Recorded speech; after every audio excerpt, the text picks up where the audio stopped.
The digital clock on the dashboard reads midnight, the glowing numbers casting a harsh, artificial green light across my hands. My name is Elena, and I have been sitting in this deserted parking lot for an hour, staring at the blurred silhouette of a shopping cart abandoned against a curb. The engine is off, but the cold is starting to seep through the windows, matching the chill that has taken permanent residence in my chest. 3 hours ago, I thought I was about to secure my happily ever after. Instead, I am alone, shivering, with a diamond ring burning a hole in my pocket and a secret life growing inside my womb. To understand how the floor dropped out from under my world, we have to rewind. The evening had been curated with the precision of a military operation. I had spent weeks orchestrating what was meant to be the defining moment of our 6-year relationship. I told everyone it was just a casual dinner to bring our families together, my parents, his parents, my younger sister Mia, and his older brother Ethan. But in my heart, I knew it was the night. I had been leaving breadcrumbs for Liam for months, subtle hints about settling down, about forever, and he had nodded along, his eyes warm, giving me every reason to believe we were reading from the same script. We had cohabited for 3 years, shared finances, and whispered about growing gray together. The ring, a platinum band I had saved for and hidden in the back of my sock drawer for 2 months, was supposed to be the symbol of that promise.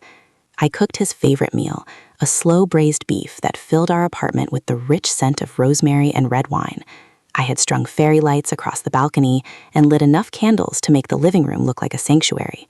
Getting our mothers in the same room was usually a diplomatic nightmare, but for this night, they were on their best behavior. The wine was flowing, the laughter was genuine, and the atmosphere was electric with the warmth of family. I waited until the tiramisu was plated. My heart was hammering a frantic rhythm against my ribs as I stood up, tapping my spoon against my glass. The room quieted. I remember the way Liam looked at me, curious, affectionate, a half-smile playing on his lips. "I just want to say something," I began, my voice trembling slightly. "Liam, these past 6 years have been the best of my life. You are my anchor, my partner, my best friend." I saw the shift happen in real time. It wasn't a gradual realization. It was a sudden, violent fracture.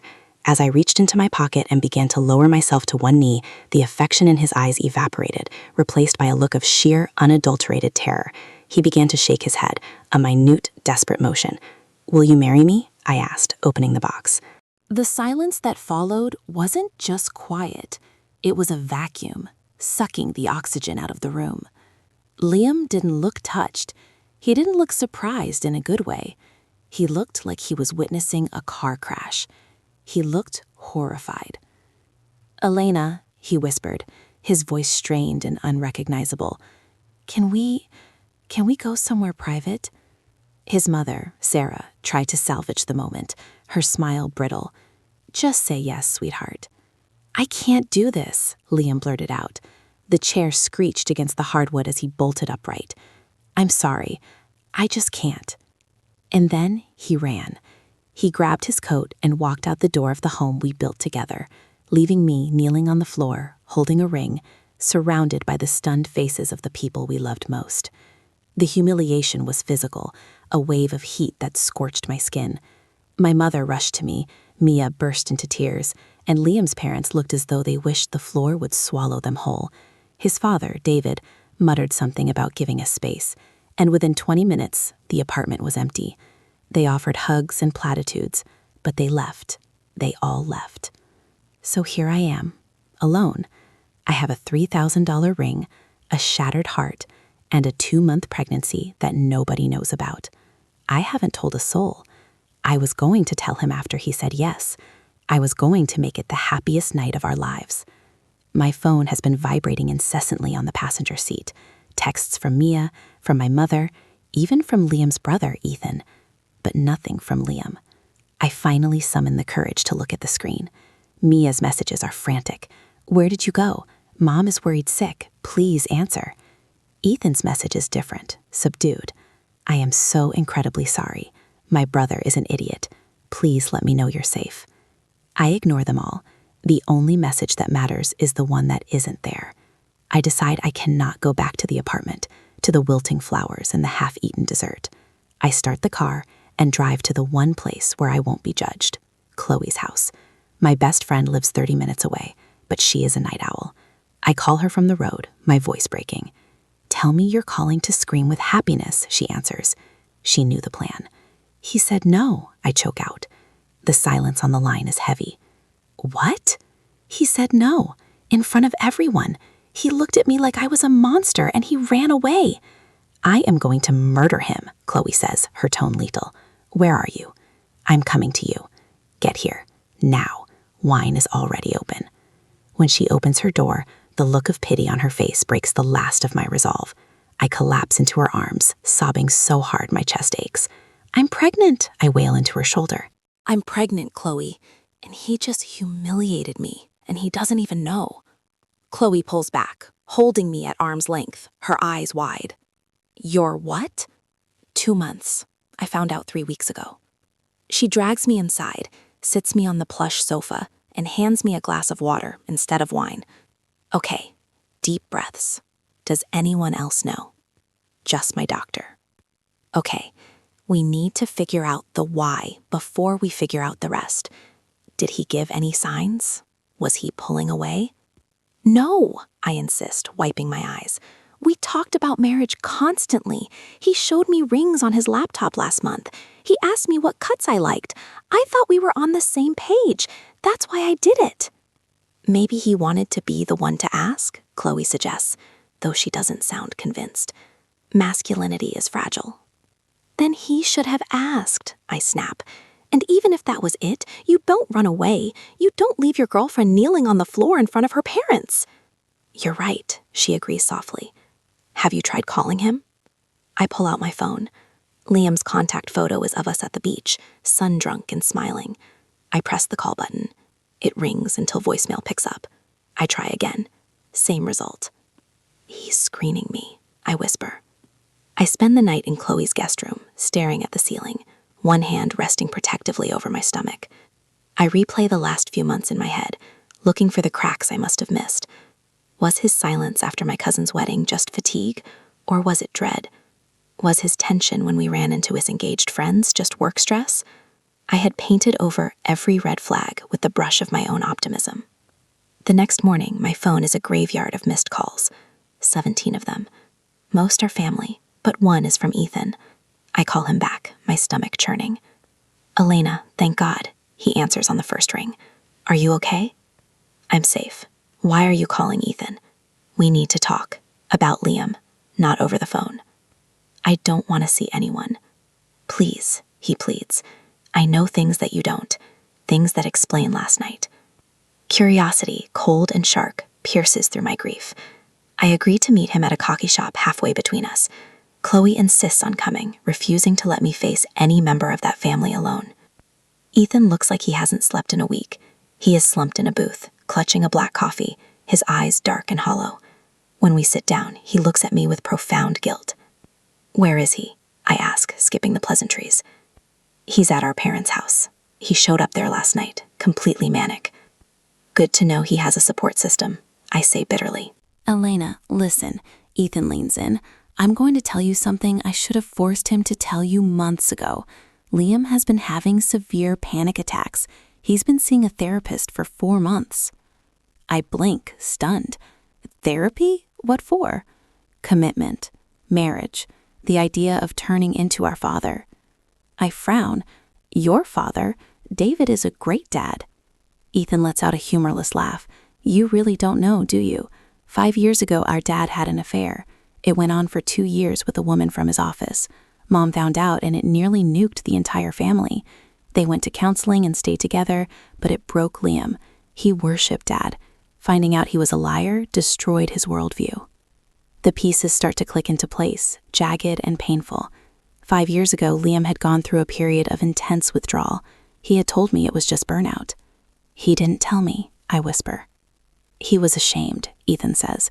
He didn't want you to look at our family differently. But since you two started getting serious about marriage, he's been spiraling. He's convinced that betrayal is genetic. He thinks if he marries you, he's destined to hurt you the way Dad hurt Mom. That is ridiculous, Chloe interjects. He is his own person. We know that, Ethan says, but trauma is irrational. He loves you, Elena. He wants to marry you, but he's terrified. He's been having nightmares about leaving you at the altar. He called me at 3 a.m. weeks ago, hyperventilating. He called you, I say, the hurt blooming fresh in my chest. He told you, but he let me plan a proposal and humiliated me. He was trying to fix himself first, Ethan says weakly. He thought he could therapy his way out of it before it became an issue. Well, it's an issue now. I stand up, needing air. Tell him I need to see him, today, the park by the lake. When I arrive at the park, Liam is sitting on a bench, staring at the water. He looks wrecked. His eyes are bloodshot, his clothes are rumpled. When he sees me, he stands, looking like a man facing a firing squad. I'm sorry, he starts. Stop, I cut him off.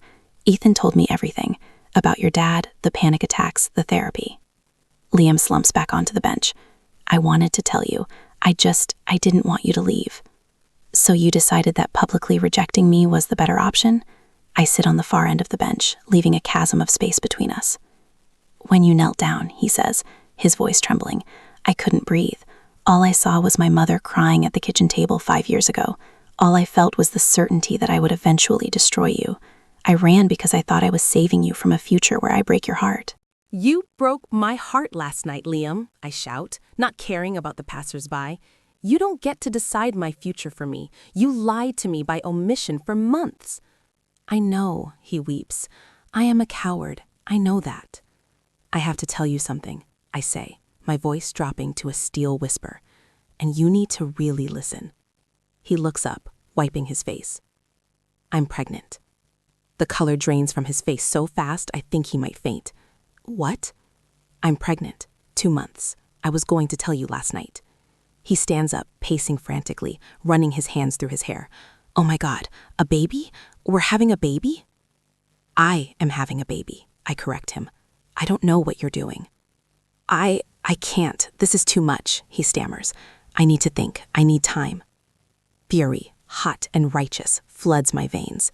You need time? I have been carrying this secret for weeks, planning a future for us, while you were hiding your trauma and lying to my face. You don't get to run away again. You either want this, us, the baby, the life, or you don't. I want it, he cries out. I want all of it, but I am terrified I'm not strong enough. Then get strong, I say, cold as ice. I am staying at Chloe's. Do not contact me until you know what you want, because I will not raise this child with a man who has 1 foot out the door. I walk away, leaving him standing by the water, looking smaller than I have ever seen him. The next 2 weeks are a blur of misery. My mother tells me I can come home, that I have options, but I feel trapped in a limbo of my own making. Kennedy visits, bringing junk food and anger on my behalf. Liam sends texts, updates that he is still in therapy, that he is staying with his parents, that he misses me. But I don't reply. I need action, not words. Even Liam's mother, Sarah, asks to meet. We sit in a quiet cafe, and she looks aged by the stress. She tells me about the affair from her perspective, about the choice to stay, about the years of work it took to rebuild trust. I'm not telling you to take him back, she says gently. But I am telling you that people are not their parents. Liam is paralyzed by a fear of a ghost. He needs to realize that the only person creating a tragedy right now is him. Her words stick with me. What if he doesn't change? I ask. Then you walk away knowing you tried, she says. And you will never have to wonder what if. 16 days after the proposal, I am lying in bed, scrolling through old photos, torturing myself with memories of our happiness. I find a video from years ago, us cooking dinner, him hugging me from behind, whispering that he's going to marry me one day. It hurts to breathe. My phone pings. It's a file from Ethan. He asked me to send this. Watch it if you want. I open the video. It's Liam, sitting in his childhood bedroom. He looks cleaner, more focused than at the park. Elena, he speaks to the camera, his voice steady. I know words are cheap right now, but I needed to say this. I have been going to therapy 3 times a week. I am dismantling the idea that I am my father. I am not him. I choose you. I choose loyalty. He reaches off screen and picks up a leather notebook. I found this old journal from when we first met. I wrote this after our 3rd date. I think she's the one. I think she's going to change my life. I was right. You made me better. And I broke us because I was scared of a hypothetical future instead of living in the real present. He pauses, taking a deep breath. I know about the baby, and I want you to know I am not running. I want to be a father. I want to be a husband. I want the messy, scary, beautiful life with you. I will wait as long as you need, but I am not giving up. He pulls out a ring box, not the one I bought, but a velvet blue one. I bought this 8 months ago. I carried it around, too scared to ask. But I'm asking now, even if you can't answer yet. I love you. I watched the video 3 times, tears streaming down my face. Chloe finds me and watches it too. Well, she says softly, that's something. I'm still angry, I admit. You can be angry and still love him, she says. They aren't mutually exclusive. I text him that night. Meet me at the park, tomorrow. Bring the ring. The reunion isn't a movie moment. It's cautious. We sit on the bench, the air thick with unsaid things. I watch the video, I say.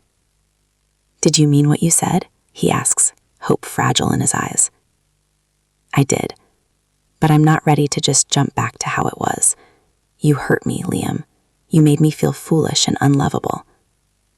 I will spend the rest of my life making up for that, he vows. We need couples therapy. You need to keep going to your own therapy, and we take this slow. I am moving back into the apartment, but I am sleeping in the guest room until I trust you again. Deal, he says instantly. Anything. And you're coming to the ultrasound on Thursday. I wouldn't miss it for the world. Show me the ring, I command. He opens the box. It's a solitaire, simple and elegant, exactly my taste. I take the box, snap it shut, and hand it back to him. Keep it. Ask me again when we're ready, when you've earned it. The following months are a slow, arduous climb. We attend therapy. We have hard conversations that last until dawn. There are setbacks, moments where he gets anxious, moments where I get resentful, but we push through. My family is cold to him at first, especially Mia, who threatens him with bodily harm if he ever makes me cry again. But as they see him step up, painting the nursery, reading every baby book in existence, holding my hand through every doctor's appointment, the ice begins to thaw. One evening, 4 months later, I am in the kitchen, heavily pregnant, struggling to tie my apron. Liam walks in, still in his work clothes, and stops. He watches me for a moment, then walks over and ties the apron for me. I love you, he says. I love you and our daughter more than anything. I know, I say, and for the first time, I truly feel it without the shadow of doubt. He drops to one knee right there on the kitchen tiles. No audience, no fairy lights, just us and the smell of dinner cooking. He pulls out the ring. Alina, I choose you. Every day. Will you marry me? I look down at him, this man who faced his demons for us. Yes, I say, tears spilling over. Yes. He slides the ring on my finger, and he kisses my stomach. I promise, he whispers to the baby. I'm here. 3 weeks later, my water breaks at 2 a.m. Liam is a machine. He has the bag, the car, the route to the hospital. He coaches me through 12 hours of grueling labor, never letting go of my hand. When our daughter, Lily, arrives, screaming and perfect, Liam weeps openly. We did it, he sobs, kissing my sweat-dampened forehead. We're a family. We marry 6 months later. It is a small ceremony in the park where we had our hardest conversations. The leaves are turning gold. Lily is in a tiny white dress held by Chloe. When the officiant asks for objections, Mia jokingly raises her hand before laughing and telling us to get on with it. Liam's vows are raw. He talks about fear, about breaking cycles, and about the grace of second chances. My vows are about patience and the strength found in forgiveness. As we dance at the reception, Ethan pulls me aside. You two are stubborn, he smiles, but you give me hope. We work for it, I say. That's the secret. Later that night, after the guests have gone, We stand on the dock by the lake, Lily asleep in my arms. The moon is reflecting on the black water. Do you ever wish we could go back? Liam asks softly. Before the proposal? Before the mess? I think about it. The innocence we lost, the pain we endured. Then I look at the ring on my finger and the man standing beside me, a man who knows exactly who he is now. No, I answer honestly. We were happy then, but we were fragile. We didn't know what we could survive. Now we do. I found the original ring box recently, the one I had used that night in the parking lot. I asked Liam if we should throw it away. Keep it, he said. It reminds us that the worst night of our lives was actually the start of the real story, the one where we stopped pretending and started being real. People can change. Love is not just a feeling, it is a discipline. It is the choice to stay when every instinct tells you to run. We walked through the fire and we came out the other side, not unburned, but refined. If this story resonated with you, if you believe in the power of second chances and fighting for the ones you love, please hit that like button and subscribe. Share this with someone who needs to hear that broken things can be mended. We have so many more stories of heartbreak, healing, and the messy reality of life waiting for you. Don't miss out. Join our community today.